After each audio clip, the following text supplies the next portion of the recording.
안녕하세요, 박빌딩입니다. 강북에 살던, 강남에 살던, 서울에 살던, 지방에 살던 임대차로 거주하시는 분들께서는 매 2년이 될 때마다 재계약 시즌이 도래할 때마다 불안한 마음을 감출 수가 없는데요. 최근에는 서울시 아파트 매매 시장이 꾸준하게 상승폭이 있었던 거에 비례했을 때 전세 시장은 큰 폭의 상향은 없었고 거의 미동인 상태였죠. 그러나 최근에는 강남 3구를 중심으로 전세가가 드디어 움직이기 시작했고, 강남 3구가 아닌 지역들은 신축 아파트를 중심으로 전세가가 인상되기 시작했습니다. KB나 감정원의 자료를 주간이나 월간 살펴보시게 되면 전세가 인상폭이 굉장히 가파르게 상승되고 있는 것을 볼 수가 있겠는데요. 최근에 강남 3구를 중심으로는 늘어난 보유세 인상만큼 임차인에게 전가하는 반전세 계약도 늘어나고 있습니다. 임대차로 거주하시는 분들에게 마냥 기쁜 소식만은 아닌데요. 여기에 추가적으로 작년만 해도 입주 물량 때문에 골머리를 썩었던 헬리오시티도 최근에 임대차가 계약된 것을 보면 종전 임대차 금액 대비했을 때 3억에서 4억 원 정도 인상이 돼서 계약이 진행되고 있고, 만세대 정도가 입주하는 고더 그라시움이나 아르테온도 마찬가지로 시장에 나와 있던 임대차 물건들이 모두 소진이 되어가고 있습니다. 매매 시장 인상폭에 비례했을 때 미동이 없었던 임대 시장이 왜 갑자기 움직이기 시작했고 왜 그 금액이 인상되기 시작했는지 오늘 그 원인을 한번 알아보려고 컨텐츠 준비했습니다. 시청하기에 앞서서 구독과 좋아요 부탁드리겠습니다. 그동안은 미동도 없던 이 전세 금액이 왜 갑자기 올랐을까? 많은 이유가 있겠지만 대표적으로 이 이유가 가장 크죠. 입주 물량의 지속적인 감소. 지금은 피부로 와닿지가 않으시겠지만 내 집 마련을 청약통장으로 준비 중이신 분들은 아실 거예요. 입주자 모집 공고, 그러니까 청약으로 공고가 계속 나와줘야 되는데 이 공고가 갈수록 줄어들고 있죠. 공고가 줄다 보니까 경쟁률은 지금 굉장히 과열이 되어 있습니다. 신혼부부 특별공급도 아기가 2명 있어야 간신히 예비 당첨자가 될까 말까거든요. 경쟁률이 엄청 심하죠. 아파트 입주 물량 같은 경우에도 작년까지는 4만 호 정도, 그러니까 간신히 턱걸이를 맞춰왔는데 내년부터는 2만 호 정도로 급감합니다. 그래서 입주 물량 지속 감소가 단기적이 아니라 장기적으로 감소가 불가피하기 때문에 임대인이 우월한 시장을 점유하고 있다.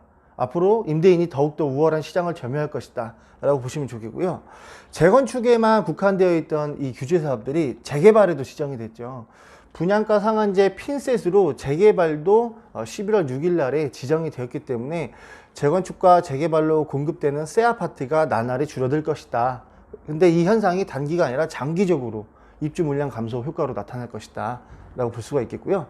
자, 세 번째는 분양가 상한제입니다. 지금 현재 무주택자이신 분들이 내 집 마련도 하고 거주도 하면서 큰 돈을 벌려면 사실은 이 청약 말고는 답이 없습니다.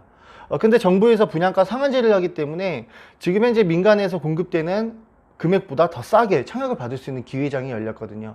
그래서 매매로 전환하는 것보다 주택 가점을 조금 더 늘려나가면서 청약을 준비하는 대기 수요가 다 매매 전환보단 전세로 그대로 있기 때문에 전세 매물이 더욱더 안 나오는 거죠.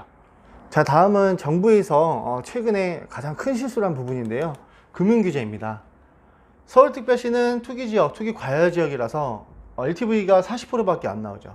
이미 큰 목돈이 있지 않는 이상은 집 하나 사기가 쉽지 않은 시장이었는데, 그럼에도 불구하고 학군이 형성이 되어 있는 강남 3구를 중심으로 실수요자들이 거래를 하게 되고 금액이 또 올라가다 보니까 12월 16일 날에 드디어 이제 18번째 대책을 발표합니다. 9억이 초과하는 부동산은 LTV가 20%까지 급감해 버리죠. 그렇기 때문에 9억 원 미만 아파트로 쏠릴 수밖에 없거든요. 어떤 수요가 쏠렸냐? 실수요자. 9억이 넘어가는 건 대출이 완전 막혀버리니까 9억 원 미만으로 찾을 수밖에 없죠. 갈아타기 수요자. 기존에 있던 주택에서 조금 더 목돈, 종잣돈을 가지고서 이제 조금 더 좋은 환경으로 이사를 가려고 하는데 9억이 넘는 것들이 다 대출이 막혀버리니까 9억 미만으로 찾을 수밖에 없죠. 이 내용 중에 가장 큰 포인트는 9억을 초과하는 아파트를 매매할 경우 LTV가 20%까지 다운이 되는 거죠. 그러다 보니까 실수요자나 갈아타기 수요자나 투자 수요자가 9억 원 넘는 것은 대출이 안 나오니 이 이하의 금액으로 다 쏠려버립니다. 자, 이 대책으로 인해서 9억 원 미만 아파트들이 갑자기 쏠려서 단기 급등하다 보니까 매수를 포기하고 전세로 전환하게 되는 수요층대가 증가하게 됩니다. 앞서 말씀드린 사례와 지금 말씀드린 사례를 살펴보게 되면 정부의 재개발, 재건축 규제로 인해서 공급자 규제죠.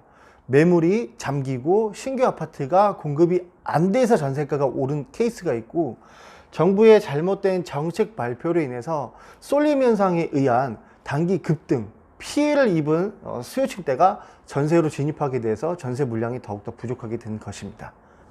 GTX를 포함한 수도권에서 서울로 들어올 수 있는 교통 대책이 신설되는 지역이라든지 R&D 사업이나 복합적인 업무 시설 개발을 통한 일자리와 고용 창출이 가능한 이 인프라가 구축이 되는 신축 아파트들은 더욱더 강세일 수밖에 없고요.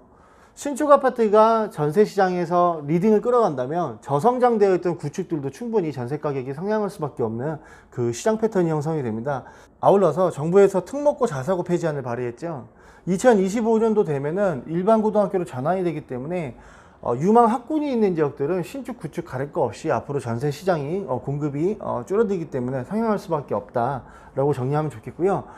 미등록 임대사업자에 대한 규제가 없을 경우 앞으로 전세가 상향은 더욱더 폭등 수준으로 올라갈 수밖에 없다. 주택임대사업자 같은 경우에는 전세계약을 재계약할 때 5% 한도 내에서만 인상을 할 수 있는데 아직 미등록 임대사업자분들이 굉장히 많습니다. 그래서 이런 미등록 임대사업자에 대한 규제 대책이 없을 경우에는 보유세 인상에 따른 세부담도 임차인이 다 전가받을 수 없는, 물량은 줄어들고 전세 수요는 늘어나는데 후속 대책이 없이는 전세 가격을 잡을 수가 없습니다.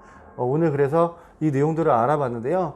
아직 서울특별시에 전세보증금 정도 되는 금액 가지고 거주와 투자를 같이 병행할 수 있는 저평가된 지역들이 아직 있습니다. 그래서 꾸준하게 영상 시청을 통해서 어느 지역이 거주 겸 투자가 같이 가능한 유망 지역인지 모니터링 해보시면 좋겠고요. 더욱더 궁금하신 사항은 아래 번호로 연락 주시면 친절하게 상담을 풀어드리도록 하겠습니다.